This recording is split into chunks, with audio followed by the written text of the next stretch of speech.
అవటమే మీ లక్ష్యమా? MBBS సీట్ల guidance కోసం తప్పక విచ్చేయండి మెగా ఎడ్యుకేషన్ మేళా. నేను ఇవాళ ముఖ్యమంత్రి గారు నేను ఒకటే అడుగుతా ఉన్నాను.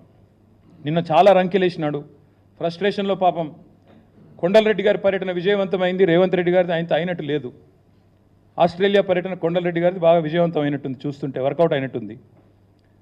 మరి రేవంత్ రెడ్డి గారిది ఆ స్థాయిలో అయినట్టు లేదు, కాబట్టి ఫ్రస్ట్రేషన్ బాగా పెరిగినట్టుంది. ఆయన యాబ్సెన్స్లో ఇక్కడ తిరుపతి రెడ్డి గారు బాగా ప్రచారం జరిగింది.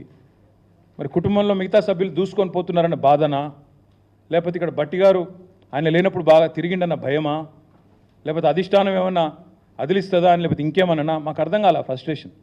ఆయన రంకెలు ఆవేశం చూస్తుంటే నాకు నిజంగానే డౌట్ వస్తున్నది.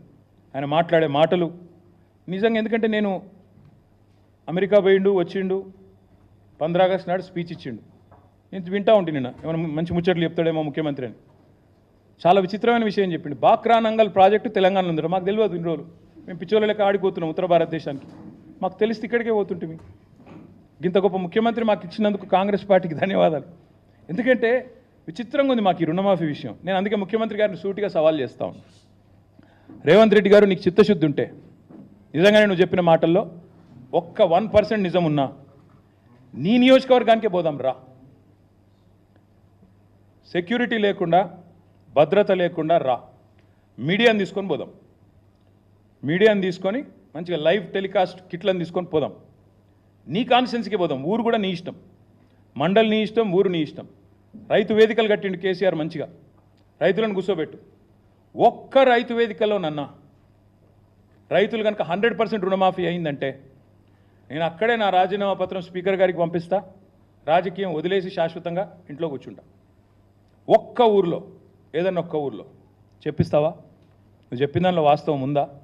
నువ్వు చెప్పిన లెక్క ప్రకారం రైతులు రుణమాఫీ జరిగిన విషయం వాస్తవమే అయితే కొడంగల్లో ఏ ఊరో నువ్వే డిసైడ్ చేయి, పోదాం.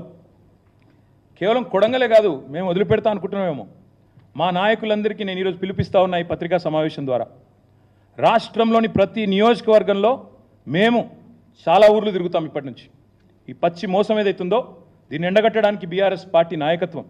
మొన్న మా తమ్ముడు వివేక్ గారు ఎట్లా కుత్బుల్లాపూర్ రూరల్ మండల్లో ఎంతమంది ఉంటే ఎంతమందికి అయిందో మొన్న వచ్చి ఇక్కడ ప్రెస్ మీట్ పెట్టి మరీ లెక్క చెప్పినాడు. రుణమాఫీ విషయంలో 1000 మంది ఉంటే కేవలం 100 మందికి ఇచ్చి మేము మొత్తం కంప్లీట్ చేసినామని పోజులు కొడితే, ప్రధాన ప్రతిపక్షంగా మా బాధ్యత మీ వాదనలోని డొల్లతనాన్ని ఎండగట్టడం.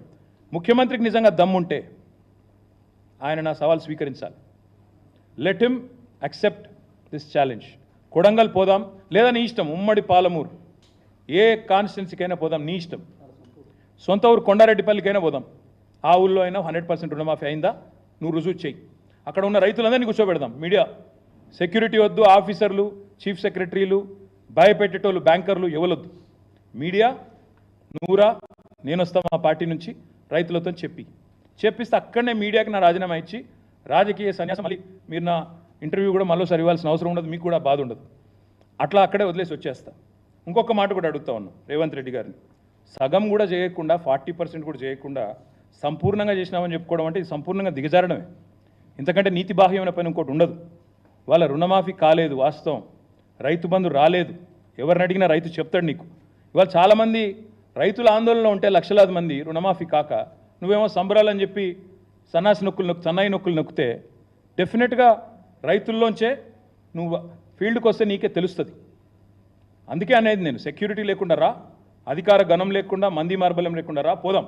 కొండారెడ్డి పల్లెకి పోదామా, ఇంకో ఊరికి పోదాం. తప్పకుండా అన్ని విషయాలు రైతులే చెప్తారు. నేను మీ అందరినీ కోరేది, ఈ రుణమాఫీని ఏకకాలంలో చేస్తామని చెప్పి మోసం చేయడమే కాకుండా 8 నెలల పాటు సాగదీసి ఇప్పుడైనా మళ్ళీ ఏదో చేసినట్టు బిల్డప్ ఇస్తున్నారు.